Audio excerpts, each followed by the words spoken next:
My God. But no crazier than a tiger in an apartment in Harlem.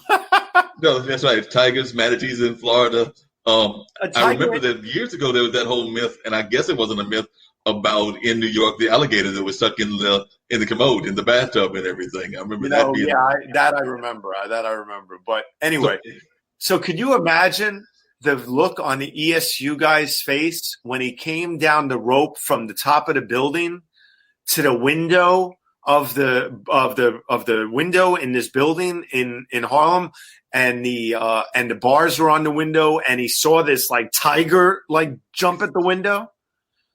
I mean, not just a look, but I'm sure he was in panic mode. Tigers aren't exactly known as house cats, so they're not exactly to be friendly. So he's probably already in horror mode. And you also have to wonder what kind of lifestyle the gentleman was having that he would need or want to have a tiger, because that's making me think that he might have been involved in some sort of underworld intimidation kind of lifestyle. Who knows? But anyway, I think what we were talking about, how I got onto that, I forget. But I am sorry.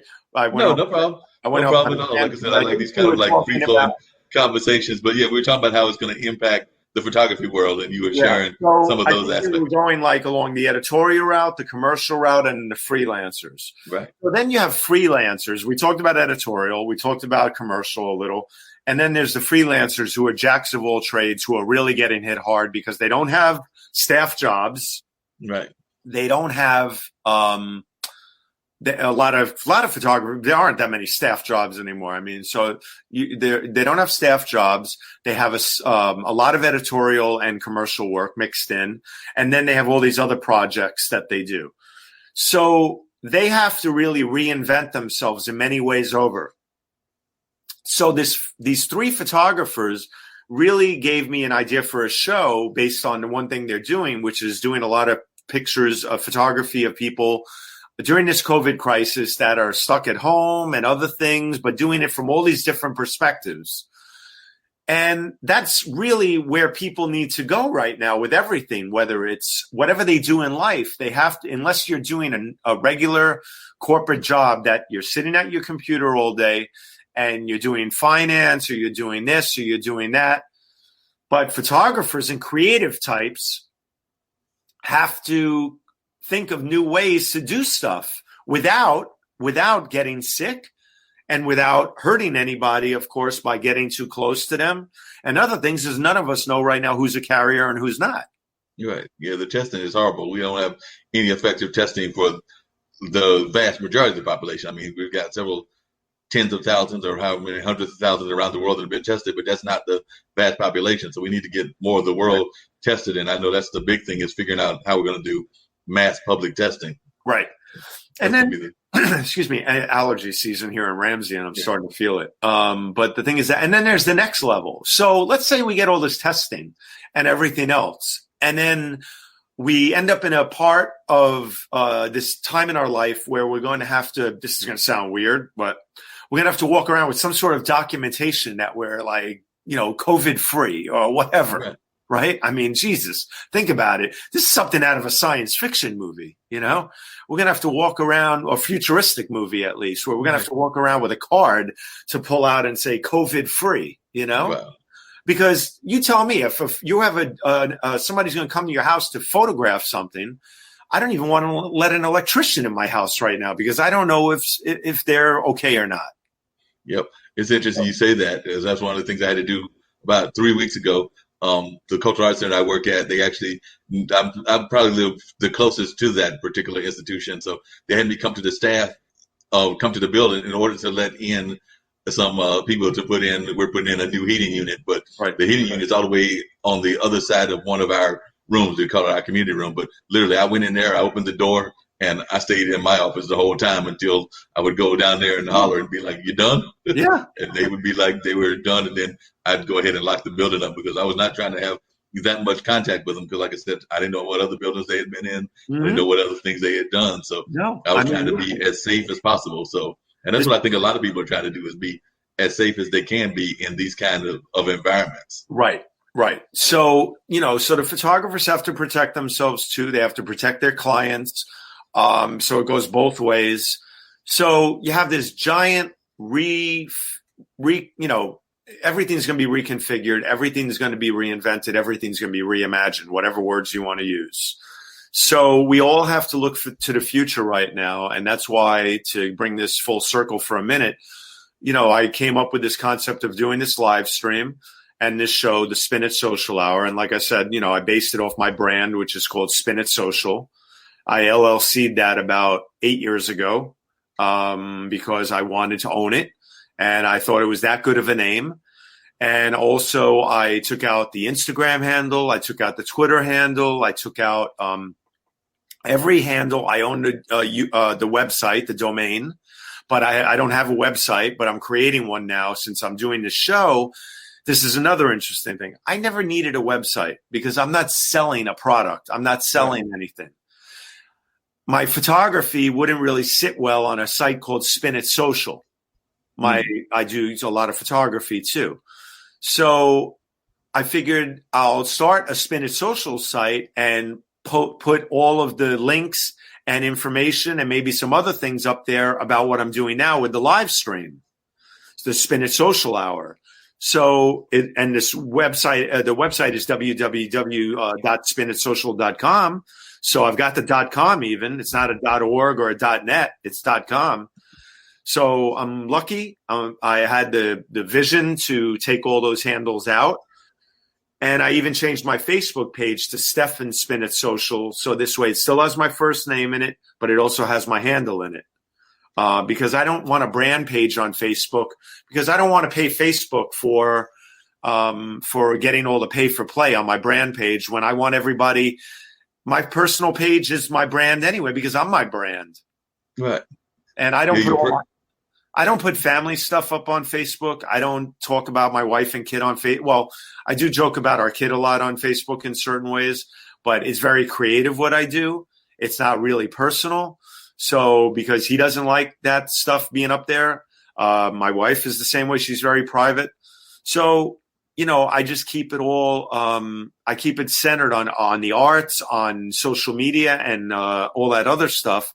So I don't mind when people friend me on Facebook. I find out who they are first, and then I let them into my world. And if it becomes really big that way on my personal page, then I might have to start a brand page or a community page. But for now, it's fine, It's working as the way it is right now. Is there any kind of guest that you are really hoping to get, that even in the photography world, that you don't have access to yet? Is there like your dream person that you want to get on Spin It Social that you don't have yet? Because like you said, you've had some amazing guests. I'm working on it right now, actually, and I don't mean to say this, but this thing I can't say yet because I'm in conversation with them, and it's so big that I don't want to put a monkey wrench into it. And also, they're very private, but they're incredible photographers.